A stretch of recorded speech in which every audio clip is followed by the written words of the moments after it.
दोस्तों, अगर मैंडोलिन जैसे वेस्टर्न इंस्ट्रूमेंट को कर्नाटक म्यूजिक में ढालकर child prodigy U Srinivas Mozart of Indian classical music बुलाए जा सकते हैं तो कुछ भी हो सकता है। अगर एक सूफी गायक नुसरत फतेह अली खान साहब मीरा के भजनों को पाकिस्तान में लोकप्रिय बना सकते हैं तो कुछ भी हो सकता है। और अगर एक दिग्गज म्यूजिक कंपोजर बीथोवन अपनी सुनने की शक्ति खोने के बावजूद सिम्फनी नंबर 9 बना सकते हैं तो वाकई में कुछ भी हो सकता है। इंसान चाहे इस दुनिया के कितने हिस्से क्यों ना कर दे, लेकिन संगीत के 7 सुरों के बंधन से वो कभी आजाद नहीं हो सकता। इसी के साथ welcome to the Anupam Kher show, कुछ भी हो सकता है। दोस्तों, आज जो मेरे मित्र यहां आए हैं वो एक नगीना है जिनकी प्रतिभा की कोई तुलना नहीं है। उनकी गायकी इतनी प्रभावशाली है कि इंसान के 5 सेंसेस को एक रूहानी एहसास दे दे। संगीत की दुनिया के एक अनमोल रत्न, द टैलेंटेड सोनू निगम।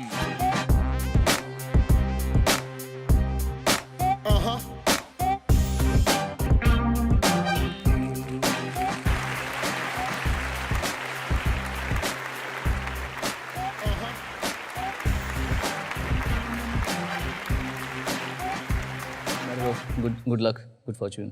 आपका नाम सोनू जो है वो आपका निकनेम है या आपका नाम कुछ पहले और था और फिर बाद में? बड़ा अच्छा सवाल पूछा आपने। मैं मेरे पापा मम्मी को बोलता था कि आप लोगों ने मेरे नाम में थोड़ा सा एफर्ट क्यों नहीं किया। लोगों के नाम कैसे होते बड़े बड़े, आर्य प्रताप, फलाना ठिकाना, ये वो। मेरे ग्रैंडफादर नाम दया प्रसाद निगम, पापा का आगम कुमार निगम, मेरा सोनू निगम ऐसे किसी कर दिया, आपने छोड़ दिया। तो पापा ने कहा कि बेटा जिस जमाने में तू दादा बनेगा ना तब सारे बंटी चंकी तू ऐसी उम्र में दादे, तू वरी मत कर, सोनू ही ठीक है। अच्छा। फरीदाबाद में आप पैदा हुए थे? जी। एक मध्यम वर्गीय परिवार में? जी हाँ, हमारी पूरा मतलब मुंबई आने से पहले तक तो हम लोग ने बहुत अच्छा मॉडेस्ट जिंदगी जी है। कौन कौन थे आपके परिवार में? मेरे पापा, मेरी मम्मी, मेरी एक बहन मुझसे 1 साल छोटी है, एक 11.5 साल छोटी है। अच्छा। तो हम 5। और क्या करते थे आपके फादर? एक्चुअली हम लोग कायस्थ परिवार के हैं। जी जी। सब पढ़ाई लिखाई वाली फैमिली। और पापा was the first one to deflect from administrative services to music. और कहाँ फरीदाबाद और कहाँ उस समय बॉम्बे था। जी। पापा का केस ऐसा कि पापा 15.5 की एज में घर से भाग गए थे, क्योंकि इतना अंदर उन्माद इतना था कि कुछ करना है करना है करना है, मैं वरना घुट घुट के मर जाऊंगा, ऐसा था। तो वो जिद्दोजहद, वो भूखमरी, रास्ते में सोना, ट्रेन स्टेशन में सोना, भूखे, दिन में एक बार खाना खाना, मेरे पापा की स्ट्रगल ये रही है। फिर वहीं मम्मी से मुलाकात हुई। Mummy Bombay born brought up थी। मम्मी भी गाती थी स्टेज में। तो दोनों का love marriage, eloped marriage actually. Elope, in fact वो और रेबल ऐड हुआ उसका। एंड उनको एक और रेबल मिल गई, मेरी मम्मी की भी फैमिली बड़ी स्ट्रिक्ट थी, गढ़वाली लोग थे बेचारे। उस जमाने में कहाँ ऐसा होता था। वहाँ तो एक बार बेटी ने शादी की तो बाकी बेटियों की शादी रुक जाएगी, तुम्हारी बड़ी बेटी ने इंटरकास्ट मैरिज की है। तो ये सब होता था। बोलना बड़ा आसान है, बट जो गुजरते वो जानता है। करेक्ट। एक्चुअली मेरी स्ट्रगल जब लोग बोलते हैं तो मैं बोलता हूँ ये मेरी स्ट्रगल नहीं है, ये मेरे पापा की स्टार्ट की हुई रिले रेस है। और आखिरी बेटन लेके मैं पहुंचा, तो क्रेडिट मुझे मिल गया। तो ये कहानी थी। फिर ये लोग फरीदाबाद आके, वहाँ मैं पैदा हुआ। मेरे पैदा होने के 1 साल के बाद में ये लोग दिल्ली शिफ्ट हो गए, जहाँ पे स्टेज शोज होने शुरू हुए थे काफ़ी सारे। और उस समय आप जानते हैं कि इवेंट्स नहीं थे, छोटे बड़े शो होते थे। उसी में आदमी बड़ा होता था कि अरे वाह ये गाता है आदमी, बहुत अच्छा गाता है। और पापा रफ़ी साहब से लेकर मुकेश जी से लेकर चंचल जी से लेकर कव्वालियों से लेकर किशोर कुमार, सब जॉनर्स पकड़े हुए थे और बहुत ही पैशनेट सिंगर हैं। किस किस्म के फंक्शंस में गाते थे? शादियों के होते थे या मेले होते होंगे। मैंने भी कितने किए, मुझे भी गाते हुए 38 ईयर्स हो जाएंगे सर। मैंने सुना 4 साल की उम्र में आपको इन्होंने स्टेज पे भेज दिया। नहीं, मैं आया, आप चले गए। ये तो डांट रहे थे मुझे ऊपर से, क्या कर रहा है क्या कर रहा है क्या कर रहा है, अपनी मेरी मम्मी को बोल रहा। और आपने जो एक गाना गाया जिसकी आपको 2 लाइनें याद थी और आप गाते ही चले गए, तो वो लूप पे अटक गया था मैं, बिकॉज इतना छोटा था मैं। वो जो हालात थे वो क्या थे? क्योंकि मैं हमेशा जिंदगी को विजुअल्स में देखता हूँ। तो बिल्कुल, आई एम श्योर दिल्ली में आप जब जा रहे होते होंगे, आप कैसे ऑटो से जाते थे या बस से जाते थे फंक्शन पे? स्कूटर पे जाते थे? अच्छा। पापा चलाते थे 2 व्हीलर। हाँ। और मम्मी पीछे बैठती थी और मैं उनके आगे खड़ा होता था। और मुझे राइडिंग का बहुत शौक था। हाँ। तो कभी कभी पापा मुझे खाली रास्ते में देते थे कि चल एक्सीलेटर चला ले, ऐसे लेफ्ट राइट। तो वो बड़े अच्छे दिन थे। और हमारा सौभाग्य ये था कि हमारे माँ बाप ने हमें बहुत अच्छा माहौल दिया था छुट। हम अमीर नहीं थे, लेकिन हम लोग खुद अपने माँ बाप के लिए कंसर्न थे। हमने कभी उनसे ऐसा नहीं बोला कि नहीं ये साइकिल चाहिए, मुझे चाहिए, जैसे आज के बच्चे करते हैं। ये तब भी करते थे हमारे दोस्त लोग, चाहिए। हमें पता था कि हमारे माँ बाप हमको बहुत प्यार करते हैं और खुददार लोग हैं, चीटिंग नहीं करने वाले, किसी से उधार नहीं मांगेंगे। कैसे लाएंगे वो? कमा तो मैं भी रहा उनके साथ में। तो हमारा आपस में एक बड़ा अच्छा छोटा सा यूनिट था। मैं अभी भी अपने आप को एक बहुत क्लोज यूनिट समझता हूँ मेरे पापा से, मेरी दोनों बहनों से। मेरी शादी हो चुकी है पर ये यूनिट अलग है, ये यूनिट अलग है, ये मेरा अलग है, मेरे माँ बाप।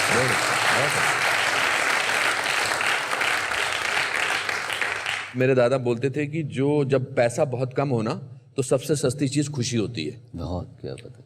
तो आप अपने फादर को देखते थे, उनके चेहरे पर आपको परेशानी झलकती थी या जुनून झलकता था या मासूमियत झलकती थी या तकलीफ झलकती थी? एक अनबुझी प्यास थी पापा और मम्मी दोनों के अंदर में। कुछ करना है जिंदगी में, ऐसे नहीं रहना यहाँ पे। हम दिल्ली में स्टेज पे गा रहे हैं, not that we felt superior, लेकिन we could not be satiated by what was already there in the platter. हमको उससे ऊपर चाहिए था और वो चीज़ मेरे अंदर भी थी पापा मम्मी के साथ में। जब हम मुंबई में स्ट्रगल कर रहे थे तो मैं 17 साल का ख़त्म होकर 18 पे बस अभी आया था। 12th पास की थी मैंने, नया जवान हुआ हूँ और मतलब कभी किसी से अफेयर नहीं किया। स्कूल में शर्माता था, पढ़ाई में तेज़ था तो इज़्ज़त का बहुत ख्याल था कि किसी को ऑफर नहीं कर सकते, ना कह दे तो क्या होगा। तो पापा ने मुझे, हम जब सड़कों में घूमते थे, ये उषा खन्ना जी का घर है, ये अनु मलिक का घर है, यहाँ पे लक्ष्मी का प्याला रहता है, यहाँ ये रहते हैं हमारे। तो मुझे, हम जब सड़कों में घूमते थे, बसों को वेट करते थे, तो पापा मेरे कान में डालते रहते थे चीज़ें। तो एक बात उन्होंने मुझे कही थी जो मैं सबको कहता भी हूँ, या तो अभी मस्ती कर ले और बाद में धक्के खाना, या अभी धक्के खा ले बाद में ऐश करना। वाह, बहुत अच्छा, बहुत अच्छा, बहुत अच्छा। तो ये बात मुझे बड़ी अच्छी लगी। कभी कभी कोई बात दिल में रह जाती ना, बहुत अच्छी। तो मुझे लगा कि पापा ने बात क्या बोली है बात को, तो I will work hard now. मैंने पूरी जवानी सिर्फ और सिर्फ काम किया है और सिर्फ रियाज किया है, इतनी जिंदगी बताई मैंने। आपने एक बात और भी अच्छी बोली थी, आपके मुंह से सुनना चाहूंगा कि भूखे बच्चे ज्यादा मेहनत करते हैं। हाँ, मैंने कहा था भूखे बच्चे करते हैं मेहनत। मैंने अपने बेटे के लिए ये बात सोची थी, क्योंकि क्या है कि बहुत फ़र्क है मेरे बचपन में और उसके बचपन में। करेक्ट। इसको थोड़ा सा रिस्पॉन्सिबिलिटी या इसको एक एवरेज ज़िंदगी दिखानी पड़ेगी एक समय पर, क्योंकि जिन बच्चों को हमारे जैसे कुछ मिला नहीं होता वो लगे रहते हैं। हम टीवी हमारे पास में बहुत कम आता था उस समय, तो चलता भी नहीं 24 घंटे। तो खाली वक्त में क्या करें? रियाज करें। इंस्ट्रूमेंट्स ही नहीं थे आपके पास? टेबल पर और इस पर कुछ बोंगो और तबला बजाते थे और इंस्ट्रूमेंट्स के पैसे नहीं थे, एक हारमोनियम था सिर्फ? पापा ने एक हारमोनियम लिया था जब मैं पैदा हुआ था। हाँ। वो अभी भी है, मेरी गाड़ी में पड़ा होता है, मैं उसको उस पर रियाज करता हूँ। हाँ। उसी से मैंने कीबोर्ड सीखा, समझिए। और परकशंस का मुझे शौक बहुत था। हम शोज़ में जाते थे तो जो पापा के दोस्त वोस्त थे वो लोग, कोई कॉन्गो बजा रहा है, कोई ड्रम बजा रहा है, और मैं सब देखता था ऐसे बैठ के, जैसे भूखा बच्चा होता ना कोई, कि मुझे करना है, मुझे बजाना है। अब कॉन्गो तो घर पे था नहीं, तो कभी कभी शो से पहले पहुंच गए तो बजा रहे हैं। तो फिर मैंने ढूंढ लिया कि मेरा कॉन्गो कहाँ है। मुझे मेरा कॉन्गो मिल गया यहाँ पे।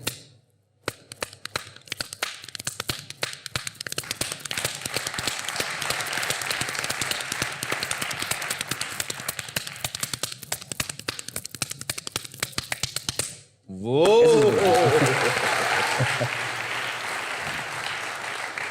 बॉम्बे में आने के बाद what kind of struggle did you go through?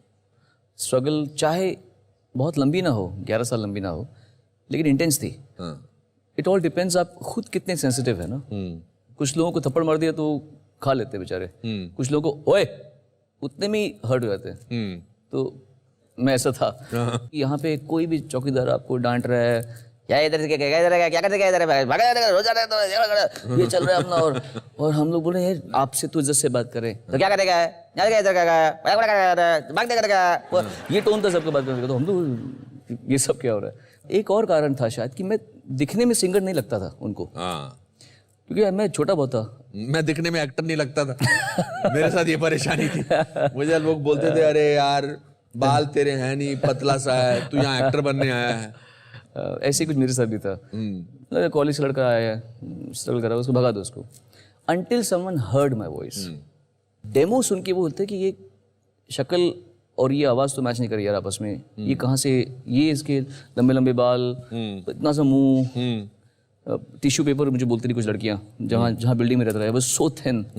आज के लड़के लड़कियाँ जो आते हैं वो बड़े फुल एटीट्यूड में आते हैं, फुल मतलब कि hi sir can I do this, sir ये वो ऐसे, क्योंकि साधन बहुत हैं। Correct. काम नहीं मिलेगा तो इवेंट्स कर लेंगे, एक शो करेंगे 25,000 रुपये मिल जाए कम से कम। करेक्ट। हमको काम ही नहीं था उस समय, क्या करेंगे। फिर पापा ने एक और बड़ी समझदारी की बात की थी। वाह, मेरे पापा की बातें हो जा रही हैं। उन्होंने मुझे ये कहा था कि तू दिल्ली में इतने शोज कर चुका है, तू बॉम्बे में शो नहीं करेगा। मैंने बोला पापा तो आमदनी कैसे आएगी? नहीं, हम दिल्ली जाके शो करेंगे, तू बॉम्बे में शो नहीं करेगा। क्यों नहीं करेगा? अब इसका रीज़न सुनिए ज़रा। तू दिखने में अच्छा है, तू जवान है, तू यहाँ पे स्टेज शो करेगा, किसी डांसर से तेरा अफेयर हो जाएगा, किसी सिंगर से तेरा अफेयर हो जाएगा, तेरे दोस्त यार बन जाएंगे, कोई तेरे को पीना सिखा देगा, कोई तेरे को पार्टी करना सिखा देगा, तेरा ध्यान जाएगा यहाँ से। तू सिर्फ यहाँ पे स्ट्रगल करेगा, बस स्टॉप में खड़ा होगा, स्कूटर में जाएगा, अनु मलिक के ऑफिस के बाहर खड़ा हो जाएगा, टी सीरीज के ऑफिस के बाहर जाएगा, तू ये करेगा, शो हम दिल्ली में करेंगे। फैंटास्टिक। सो ही एक्चुअली प्रोटेक्टेड मी।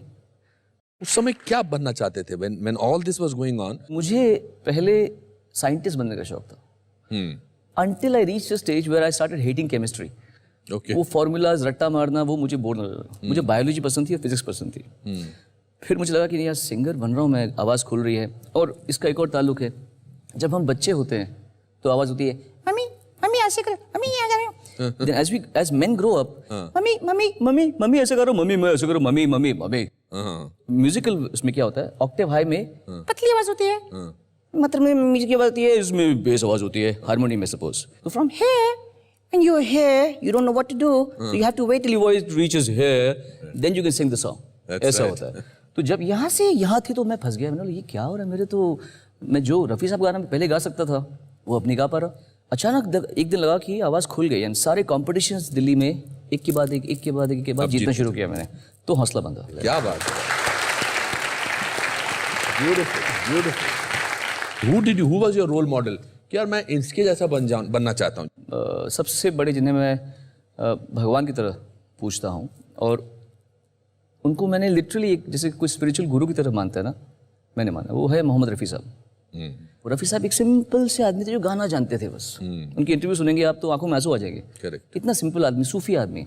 तो besides his singing and his प्राउस of being the most versatile singer ever, जो कव्वाली गा रहे हैं, नीचे स्केल गाने गा रहे हैं, ऊंचे गाने गा रहे हैं, सेमी क्लासिकल गा रहे हैं, तो I was impressed by this man's versatility. तो वो मुझे पसंद थे। साक्षात एक सरस्वती का अवतार जो पूरी इंडस्ट्री मानती है, वो भी अपने डिमीनर की वजह से और गायकी, वो Lata Mangeshkar ji. I feel these two are my musical father and mother. Do you think आजकल जिस तरह से आपने नाम लिए मोहम्मद रफ़ी साहब के, ये पर्सनालिटी कल्ट ऑफ सिंगर्स कम हो गया है, खत्म हो गया है ऑलमोस्ट? What has changed? मेरा ये मानना है कि कला तो है किसी भी फील्ड में, what makes a person long lasting is the personality behind it. उसकी सोच, कला उसको एक जगह पे पहुंचाती है, उसकी ग्राउंडिंग जो होती है वो उसका कैरेक्टर बनाता है, आप में कितनी हिम्मत है। मेरा मानना ये है कि you have to be very malleable, जहाँ जैसे लोग हैं वहाँ वैसे बन जाओ। You also should provide an atmosphere people would want to work with you, और ये माहौल आर्टिफिशियल सुपरफिशियल तरीके से नहीं बन सकता। अगर आप नॉर्मल रहेंगे तो आप लंबा चलेंगे। तो लॉन्ग लास्टिंग वो होते हैं मेरे ख्याल से लोग जो अपने पीक में इंप्रेशन इतना अच्छा बनाते हैं कि लोग, people want to be with them, people want to work with them. जिन जिन लोगों ने ऐसा किया है वो लंबा चले हैं, including you. I think people would not be wanting to work with you if you are obnoxious human being. Acting भी किया आपने एज अ स्मॉल किड? जी, as a child. Master Sonu Betaab में किया था। बेताब में कामचोर, उस्तादी उस्ताद से। How did you get into acting? हम 80 में बॉम्बे आ गए थे, मैं सेकंड स्टैंडर्ड में तब आया था। तो अब बॉम्बे में पापा अपने लिए कुछ कोशिश कर रहे थे, और पापा के बस में नहीं था अपने लिए कुछ करना, बिकॉज कुछ लोग ऐसे होते हैं जो अपने बच्चों के लिए हाथ जोड़ सकते हैं, अपने लिए नहीं ऐसे रहेंगे, वो नहीं कर पाएंगे वो। बट मेरे पापा ने मेरे लिए किया है, मेरा बेटा इसको सुननी चाहिए, बहुत अच्छा गाता है, बहुत अच्छा गाता है, जो वेरी अनलाइक माई फादर। तो उन्होंने वो सब किया मेरे लिए। तो उस समय हम जब बॉम्बे में थे तो मैं थोड़ा गाता, उस समय तो मैं दिल्ली मेलोडी गा रहा था, तो लोग जानते थे कि एक तेज़ सा बच्चा है जो एक्टिंग करे तो अच्छा हो जाएगा शायद, तो उसमें मैंने थोड़ी बहुत फिल्में की, एक्टिंग की। अन्नू मलिक ने आपको कहाँ पर देखा था, किसी फंक्शन में? जी, एक बहुत फेमस होता है कंपटीशन, ऑल इंडिया संगम कला ग्रुप कंपटीशन, बहुत बड़ा इंडिया लेवल पे होता है। उसमें मैंने सब जूनियर्स में गज़ल्स में पार्टिसिपेट किया था। I was 14 years old at that point. तब मैंने गज़ल गाई थी एक, तो अनु जी अपने बड़े बड़े बाल लेके वहाँ पे लंबे से ऐसे गोरे चिट्टे बैठे हुए थे और उनसे कहा था यार मेरी लॉटरी कुछ ऐसा कुछ चक्कर चलाओ कि मेरी लॉटरी चल जाए, और आप उनके साथ गए थे। उन्होंने बोला कि अरे आप लॉटरी वोटरी क्या ले रहे हो, ये आपकी लॉटरी है, इसको थोड़ा बड़ा होने दो, फिर ये लॉटरी हो जाएगी। हम शो के इतने आगे बढ़ चुके हैं, पिछले इतनी देर से बात कर रहे हैं, बट आपकी बात हमारी सिर्फ आपके पिताजी की हो रही है। जी हाँ, बिल्कुल। So I think this is the biggest tribute to your father absolutely, then to your singing. बिल्कुल, मैं तो कहता हूँ हमेशा। और आप घर पे काम करते थे, अपना खुद ही बर्तन धोते थे, पोछा खटका मारते थे, और लोग कहते थे गुड लुकिंग सर्वेंट है किसी का। हम लोग जब यहीं मुंबई में मेफेयर अपार्टमेंट से वहाँ रहते थे, तो मैं झाड़ू मार रहा हूँ, पोछा मार रहा हूँ, खाने की रेसिपी मम्मी से पूछता था, तो मैं खाना बनाता था, बर्तन खुद मांजता था। तो नीचे लड़कियाँ घूमती थी ऐसे, तो बाहर एक दोस्त था जिसकी दुकान थी, अजय नाम का, तो मुझे कहते सोनू एक बार ये लड़की आई थी तो पूछ रही थी जैसे यार ये उस घर में वो गुड लुकिंग सर्वेंट कौन है जो बर्तन मांजता रहता है रात को।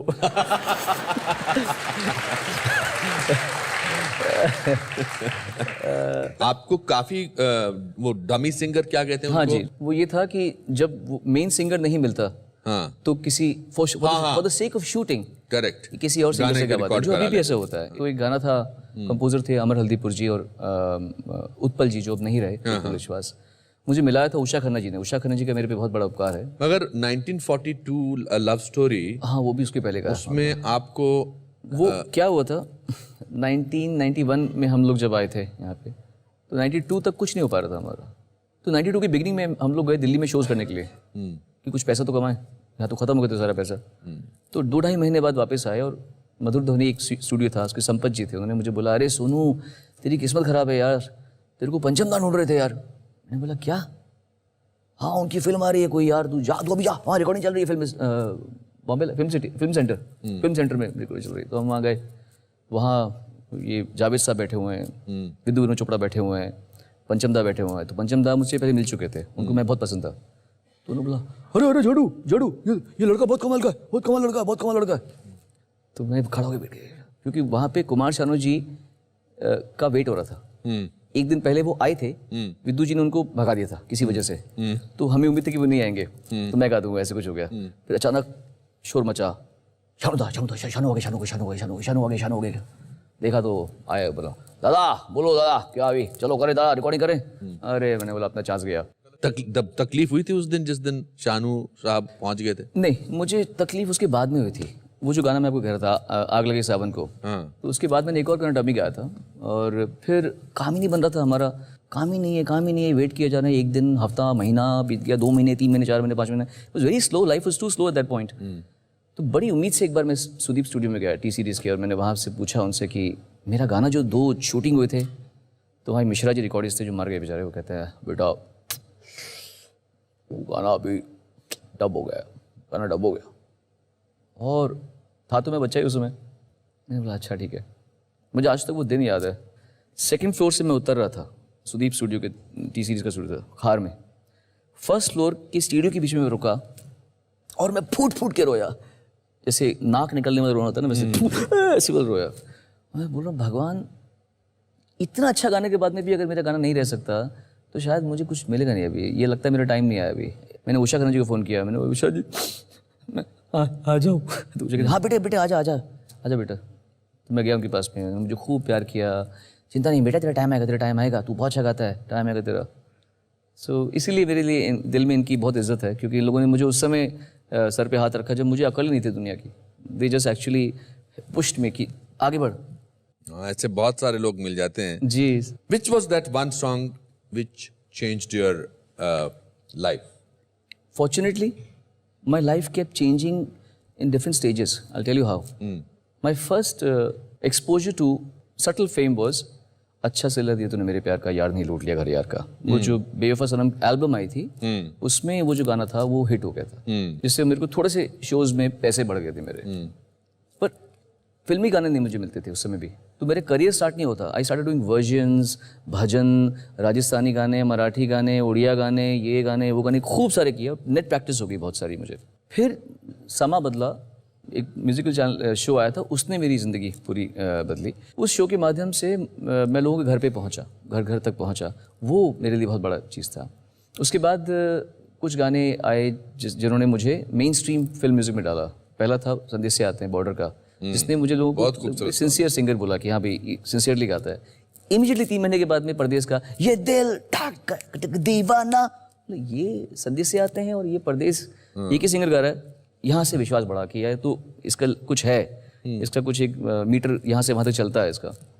देन एक के बाद एक गाने आए, फिर सूरज हो मध्यम, फिर कल हो ना हो, उसने एक कैटapult किया, और फिर अभी मुझ में कहीं जो अभी आया। I think these are the various stages of my life. But आप one of the very few playback singers हैं जिनकी लड़कियां बहुत फैन हुई। आप शायद इजराइल कहीं गए थे कभी? मुझे लगा था कि अभी थोड़ा सा फेमस हो रहा हूँ, ठीक है, तब नया नया टेलीविज़न शो स्टार्ट हुआ था। मुझे नहीं पता था कि इजराइल में मेरे कोई चाहने वाले हो सकते हैं। तो मैं पीछे जा रहा था, मेरे साथ सुदेश भोसले जी थे और आगे चंकी पांडे चल रहे थे। अचानक मुझे आवाज़ आई, चंके चंके, लड़कियाँ चिल्ला रही चंकी चंकी, और मैं अपना लगेज का ट्रॉली लेके देख रहा हूँ कि ये होता है एक्टर्स यार, तो सिंगर्स को कहाँ ये सब नसीब होता है। और मैं करते जा रहा हूँ आराम से, अचानक मुझे लगा कि कुछ हड़कम मचा हुआ है आसपास। वहाँ से आवाज़ ऐसी आवाज़ आई, तो वो सब लड़कियाँ वो सारी हटके मेरे पे कूदी, और जो मुझे मज़ा आया अनुपम जी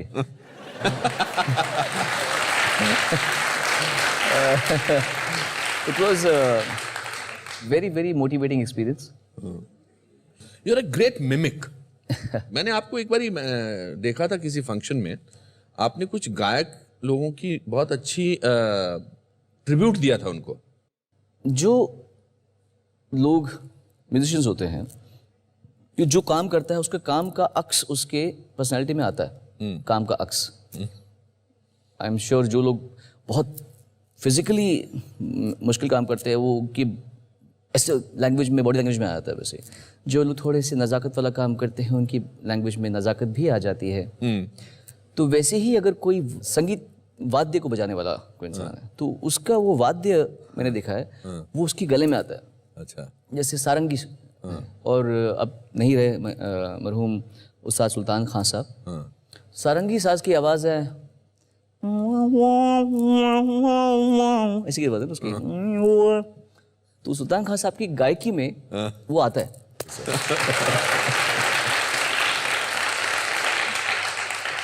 मैं आपको एक बात बताऊं, और मैं आपको ये एक बड़े भाई के नाते बता रहा हूँ, don't let people change you. No no no, मैं थोड़ा अंदर हो गया हूँ। हाँ, कैमरा बाहर से अंदर हो गया। मुझे भी पिछले 1-2 सालों से लगा कि आप जो हैं अंदर चले गए हैं। थोड़ा वो बट व्हाई? लगा बहुत मिल लिया सबसे।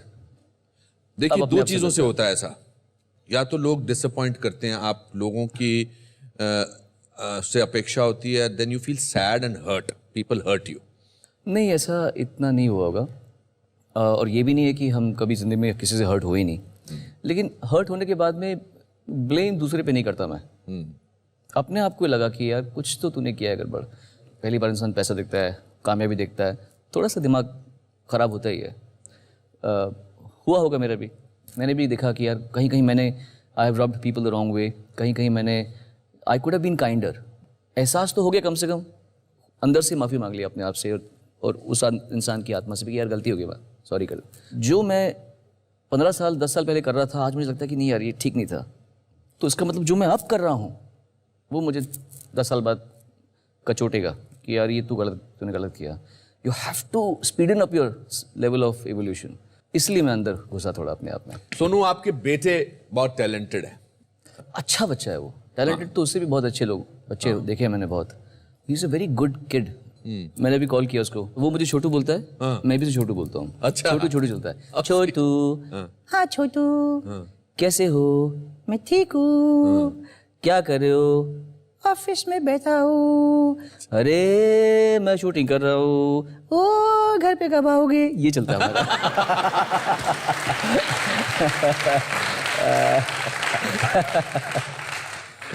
उसका अच्छा होना, उसका श्रेय आपको जाता है या आपकी वाइफ को जाता है? इक्वली जाता है, क्योंकि उसको हमें एक बिगड़ा हुआ फिल्मी बच्चा नहीं बनाना।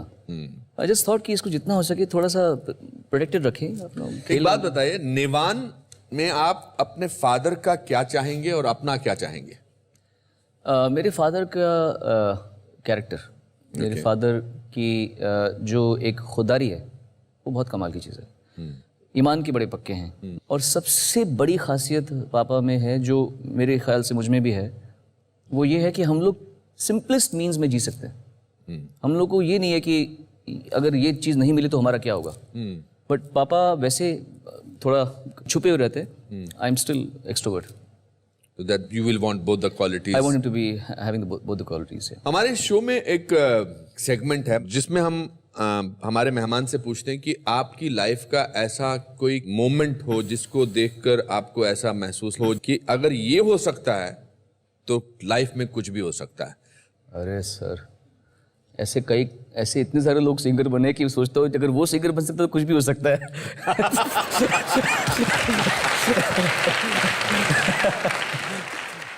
आपके साथ ऐसा क्या हुआ? ये तो आपने बता दिया। मेरे साथ में 1973, मेरे पैदा होने से पहले फरीदाबाद में पहली बार टीवी आया। मैं मम्मी के पेट में हूँ, मम्मी ने टीवी पहली बार देखा है और देखा लता मंगेशकर जी गाना गा रही हैं। और मम्मी ने देख के बोला, हाय इनकी मम्मी को कैसे लगता होगा ना कि मेरी बेटी लता मंगेशकर है, कितना मज़ा आया अगर मेरा भी ऐसा बेटा हो जाए। हर होल थॉट वाज कि मेरा बच्चा जो है पेट के अंदर, ये भी कुछ ऐसा बने जो ये जैसे इनकी माँ को लग रहा होगा वैसे मुझे भी लगे ये चीज़। और उसके कई सालों के बाद में लता जी का इंटरव्यू मैं ले रहा हूँ एक रेडियो चैनल में, और उनको मैं ये बात बता रहा हूँ। वाह! अगर आप सोचें कि ये एक छोटी सी कहानी नहीं है, ये बहुत बड़ा क्वांटम लीप है। I am very close to Lata ji, she is very close to me. हमारा व्हाट्सएप का भी रिश्ता है। अच्छा। हमारा आपस में इतना रिश्ता है कि हम लोग jokes, wonderful, Lata ji is on WhatsApp. जी मेरे साथ में जोक्स भेजती हैं मुझे, मैं उनको वीडियोस भेजता हूँ, जोक्स भेजता हूँ। तो हमारा इतना प्यार है आपस में, इतना उनका मुझे प्यार करती हैं वो। So that's a quantum leap. तो अगर वो हो सकता है तो कुछ भी हो सकता है। वाह वाह, क्या बात है, ब्यूटीफुल। दोस्तों, अब वो मौका आ गया है आप में से किसी एक को स्टेज पे बुलाने का और सोनू निगम साहब से और मुझसे बातें करने का। तो देखते हैं कौन है आज का भाग्यशाली व्यक्ति। सोनू, इसमें कुछ नाम पड़े हैं, आप उसमें से एक नाम निकालिए, पढ़ के सुनाइए। और टॉप में से निकालता हूँ। नॉर्मली लोग अंदर से हाथ डालते हैं, आप ऊपर करवाते हैं, जो टॉप में पड़ा हुआ। Rohan. Rohan,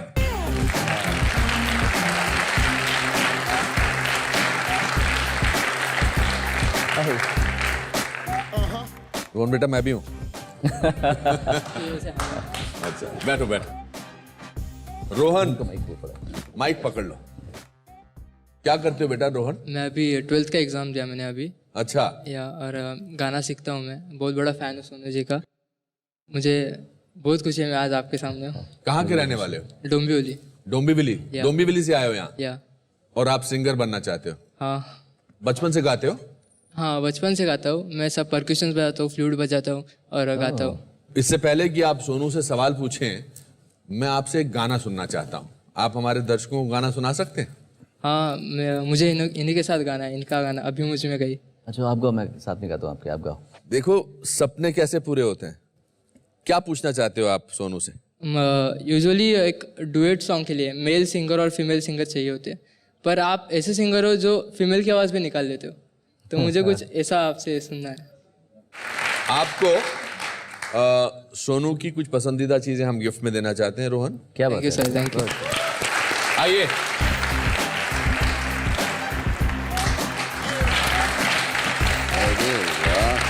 Thank you.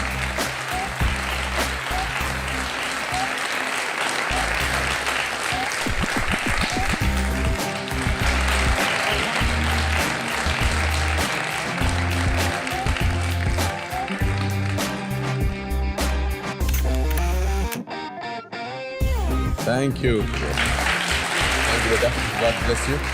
All the best.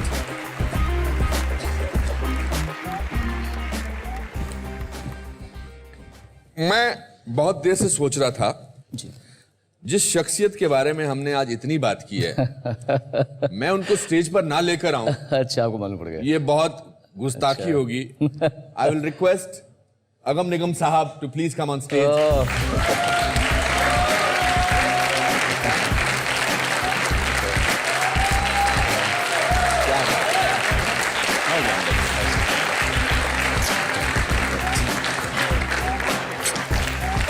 बैठिए, ये माइक लीजिए। आज के पूरे शो में 90% बातें आपके बारे में। हाँ, वही मैं सुन रहा था। तो इसमें उपलब्धि आपकी नहीं है, इनकी है। क्या बनाया आपको भगवान ने? एक्चुअली ये मेरे ख्वाबों की ताबीर है। वाह। जो मैंने ख्वाब देखे थे बचपन से, तो डेस्टिनी होती है।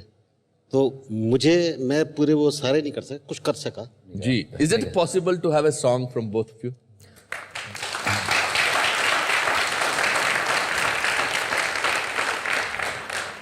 आपके घर पे बहुत सारे अवार्ड्स होंगे, बहुत सारे आपको इंटरनेशनल अवार्ड्स मिले होंगे। हमारे जितने भी जज्बात हैं हम एक इस कागज में लिख के रख देते हैं, और ये हमारी तरफ से आपके लिए तोहफा है। अगर आपके घर में ये आपके शान की शोभा बढ़ा सके तो विल बी वेरी हैप्पी। आइए, आप भी आइए सर।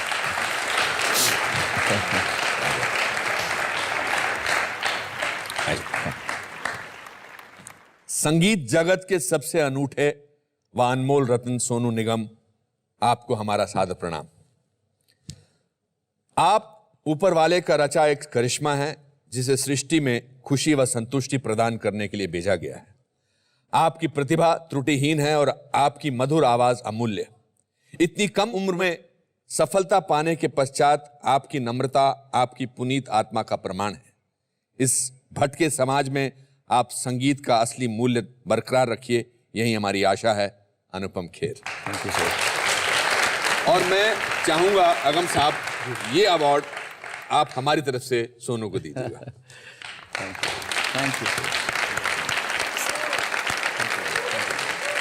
दोस्तों, उम्मीद करता हूं कि सोनू निगम से ये मुलाकात आपके लिए यादगार बन गई होगी। इसी के साथ हम आपसे विदा लेते हैं। अपना ध्यान रखिए और याद रखिए कि ऊपर वाले ने कामयाबी की सीढ़ी सबके लिए बनाई है। बस किसी की सीढ़ी में कदम कम है तो किसी की सीढ़ी में ज्यादा, पर आप बस बेखौफ अपनी सीढ़ी चढ़ते रहिए। मुकाम कभी भी आ सकता है, क्योंकि लाइफ में कुछ भी हो सकता है। Thank you.